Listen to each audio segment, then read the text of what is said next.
Hey everybody, welcome once again to a Low on Health year-end review. This is for, of course, movies of 2019. In which case, yet again, we watched a decent amount of movies. Decent. I think most people would call that a massive amount Usually of movies. well, the idea is, it's almost always 50. I would say we at least watch, on average, a movie a week. And that usually does come down to one weekend blowing through like 3 or 4 movies as opposed to like a movie night every week, like every Friday or something, right? It tends to, yeah. I used to do that with Andy, but... And then, of course, we also have a bunch of, smaller things. Like, if it's a smaller form, like a music thing, like documentary, I mean, I still consider that a movie, so I watch that. But, yeah, no, we watched a lot of movies. I don't think we actually saw that much, quote-unquote, in theaters this year, besides, like, the Hallmark Marvel movies. I saw Promare in theater. And then, of course, we'll talk about that in a second. Promare! Okay, without further ado, we're just going to go ahead and jump right to it. Movies! We watched roughly 62 movies this year. Roughly. That's a precise count. Well, actually, I watched a couple more because I watched some movies on Netflix. And all these are mainly all the ones that I watched. Once again, we don't watch exactly every single movie together. No, but the vast majority we do. I would usually say probably like 90% of them. Yeah. In which case, you see the top movies for this year for Rose goes Promare, which is the Japanese anime movie done by the same studio that did Girl Line Gone and Kill La Kill. Mm-hmm. And she has been a tizzy about this series. It's basically been like her fandom thing that she's been gushing about all year. Well, for a couple months anyway. But it feels like all year. It's only been available. Since like September. It's only been in theaters this year at all. It's had a couple of like special releases, which is interesting that it had like, the usual anime weekend it comes out. It had and then it came out again. 3 releases. And then there was like, it's just the crazy. The initial one, and then they had a Redux one where it was they had the dub, and they also had the sub. And the dub just started playing in Japan today, and like Japanese fans love it. So they're like, oh my god, Lucia sounds exactly the same. So you saw it twice in theaters. I went with the last time you saw it in theaters. Andy saw it like 8 times. She had to go to different movie theaters. I think she never went to the same theater, I don't think. I think she did, maybe for a couple. I'm not 100%. But it's really much the movie that you enjoyed the most, you watched the most. It is very good when it comes stateside. We definitely recommend people watching it for just a good old-fashioned, like, solid anime movie. Really good. The next one for Rose is going to be the Steven Universe movie, which happened this year. Watched it, and the music which is coincides just with the season 3 and then even the future movie or future show. Still good. When you think about it, we got a lot of Steven Universe content this year. I know, but I still want more. The next one is Spider-Man Into the Spiderverse. Now, let's all keep in mind that, yes, that came out in 2018. But we watched it this year. We watched it in 2019. It's the year that we watched it, not the year that it came out. And this one came out very late 2018. So that's why we watched it in 2019. Very good. Enjoyed it. We could even argue sometimes the best Spider-Man movie. That's not to say anything bad about the other ones, the more recent ones. But the idea was just solid. Just very good, artistic, stylistic. Incredibly beautiful, great. Your next one, of course, is going to be Captain Marvel. That was like your Marvel movie of the year. You enjoyed that. And then the next one is Wandering Earth, which is actually a Chinese film. Once again, I think available on Netflix, which I've mentioned Netflix a couple of times. I'm like 90% which sure means no excuse not to watch it. If it's in our top 5, you have nothing to do and you're wondering what to watch, this would be the movie to watch. If your tastes align with ours. But it's a good kind of like disaster-ish type of sci-fi movie. Just really good. Like, it's just solid. Like, it's just nice to see like something that's not American made. Like, it's a little bit refreshing. A little bit kind of still like trope-ish to a degree, but it was good. My top 5 once again includes Spider-Man Into the Spiderverse. The next one I like is the Pokemon movie. Now, I'm not a huge Pokemon fan. Ironically, being a big gamer, I never really ever played through a Pokemon game. The most one I probably put time into was Pokemon Go, and that wasn't even much. I've played tons of Pokemon games. And I will say, this movie, if this wasn't even a Pokemon movie, if this was just a movie, it's a solid movie. Like, it is good. It has great action beats, great set pieces, great writing, great acting, great comedy. It's just solid. I really much enjoyed the movie, more than I thought, and I have no like nostalgia for that universe. Of course, if I had to pick a Marvel movie, it would be, of course, Endgame, because it was just really good. It kind of culminates everything we've been working towards. The end sucked, though. Yeah. Because they just threw out all the rules of time travel that they had established. But, it was a good whatever. It was a good spectacle. It was good. The next one, Shazam. I was really pleasantly surprised by how Shazam worked out. We didn't expect to like Shazam as much as we did. No, and it was just... I mean, it helps that we didn't know anything really about Shazam. And then the only one small thing I knew about Shazam that I was hoping that they were going to do in it, they actually did. And I was like, great. I didn't even remember what that was. And that's good, because that would be spoiling for anybody who hasn't seen it. Who needs to see it? My next one's Aladdin 2019. Aladdin would be my favorite like classic Disney film.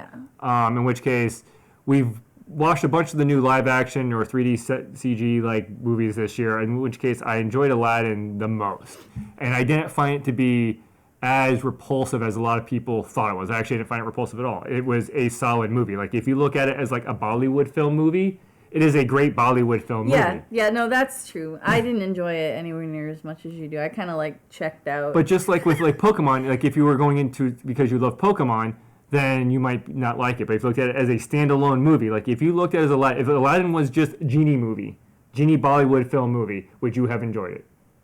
If he wasn't blue and it was just Bollywood and it was just we're telling the classic tale of Arabian Nights. I don't know. I've never watched a Bollywood movie, so I can't really say. That's what's interesting. Like it's still just a fine movie. But for me, it's like I love Robin Williams so much, and no one can ever top his performance as Genie. Will Smith did a really, really good job, but it's just the whole cast did a really good job. I thought. Yes, they did. Yeah, they did. But like it's just one of those things where it's like when you like really love a particular thing, and then nothing else is ever gonna quite live up to it. So I don't know. But I'm glad you liked it. I did. So the next thing we're gonna do now is just go straight down the long list of 62 movies. We'll try to highlight ones that we think are memorable. You can always pause and look and stop to see what our quick blurb is. But without further ado, we watched a lot of just like side movies. Like I've actually watched a lot of older movies this year that were just kind of just... Yeah, you did. And I was like, what are you watching? It was very interesting to see the Deadpool like remake, which you thought would just be a rehash, and it is kind of a rehash, but there's enough newer content to make it worthwhile. It was funny. Shrek musical Isn't Romantic. That was good. Isn't Romantic is a nice, funny parody of rom-coms that we just thought was very, very good. Like, that was surprisingly good. See what else we got here. Mary Poppins, Aquaman, Captain Marvel. Mortal Engines was decent for a silly premise. Beyonce's Homecoming, I really much enjoyed that. Once again, is a music featurette that I watched. Very much. Not really much. Batman versus Teenage Mutant Ninja Turtles. Oh my god, that was ridiculous! Like, that was just like, what is this thing? It was so ridiculous. So what else I got here that kind of jumps out? There's The Wandering Earth, Shazam. He's scrolling real fast. Hellboy was bleh. Yes, so was Battle Angel Attila. That was also bleh. Alita. Yeah, that too.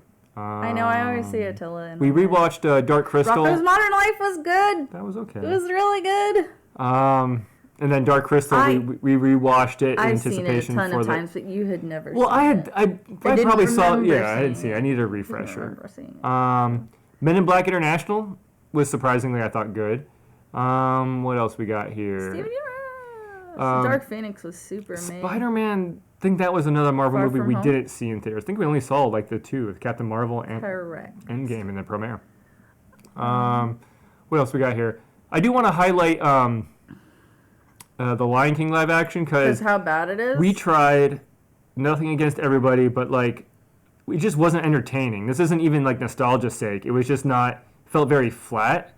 It was like really after the Kuna Matata scene, we were just like, I'm not finishing watching this. Yeah.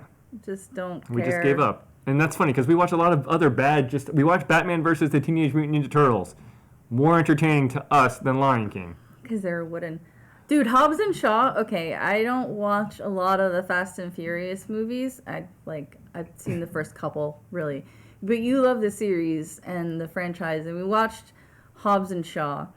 And I realized the Fast and the Furious series, especially the more recent incarnations of them, they're live action cartoons for adults. I'm like, that's why people love this series so much. Because adults can go and watch the type of stuff they would see in a cartoon and not feel bad about liking it because some adults are like, oh no, I don't want to watch that kiddie thing. Yeah, cartoons are for children. No, they're not. So watch nonetheless, some anime. Hobbs and Shaw, very good. Like I've loved what they've done with the Fast and Furious franchise since 5, what they've been doing with it. I love The Rock and I love Vin Diesel. So, Oh, well, Vin Diesel isn't in that one. But Is he nonetheless. not? I don't remember. No, Oh, wait, no, Jason it's the guy from the Statham, Transporter. yes. Yeah. I don't remember the name. All action heroes and actors are known by their first real big breakout scenes. Nobody calls him the crank guy. Six Underground, that was really good. Like, we actually kind of had, like, the Ryan Reynolds, Oh, like, that was just kind of cool. Yeah. PR movement of everything he's done this year has just been very stellar to the point where we bought a bottle of aviation gin. You still haven't let me Which try. I probably won't try because it's a collectible item. No, we're gonna In regards to the whole live action stuff, Lady and the Tramp, It was good. I have no nostalgia, no liking to the original whatsoever. It is Neither. not my cup of tea. But this live action version, where was it's actually the cute. actual animals, maybe the puppies were CG'd, their faces and mouths are CG'd at times, but it is done so well.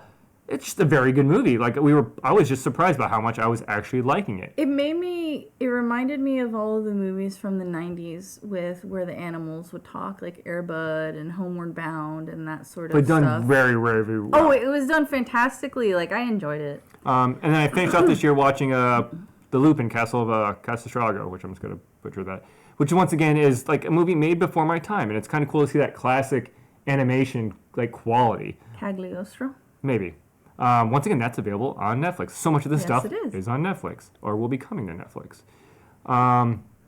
But yeah, so that's really kind of the movies of the year. Usually I kind of say what we're looking forward to coming up the next year, but I didn't even bother getting that list together. I don't even remember off the top of my head. At this point, we've been so busy this year, Oh my god. and it's So still this- amazing how much we actually watched. Like, a lot of Yeah. people who didn't think they would find the time to get this stuff, we had a very busy year, Very see the life busy. events video, but we still found time to do stuff once again just because of how we prioritize. And I mentioned this in the TV video, where like it's just sometimes it's hard to keep track of what these movies, what subscription services they're on. Granted, you don't need to see them in the theater. We don't watch most movies in the theater. We don't even Just watch them when they come out. Or we watch them when they come to the streaming service, which is Or even that. further than that. There's really Just no big depending. rush on it. But as you saw from our top ones, it's just Yeah, luckily we don't where we work, we don't have to worry about like people spoiling, stuff. that I mean, was- like I have a bunch of friends that work at the new Star Wars Edge of the Universe, and it's like they had to see The Force Awakens, yeah, because people which would be we talking didn't see about yet. it, and we haven't Because seen it. people would be talking about it and they would get spoiled. But So we're- luckily we don't have to worry. We're a about little that. bit fortunate that our workplaces, as opposed to older workplaces, or our circle of friends isn't that close, or at least are that reserved and respectful, not to spoil stuff. Yeah. So that way, there's no real big push. And we're not that desperate for content to watch. There's more than enough things coming There's out. plenty of Like there's at things to least watch. 3 movies right now that are probably going to be coming out the next week or so to the streaming services that we're going to watch. Sure, I don't even remember what they are. I trust you. Yeah. But as always, we like to thank everybody for watching, and we'll catch you next time.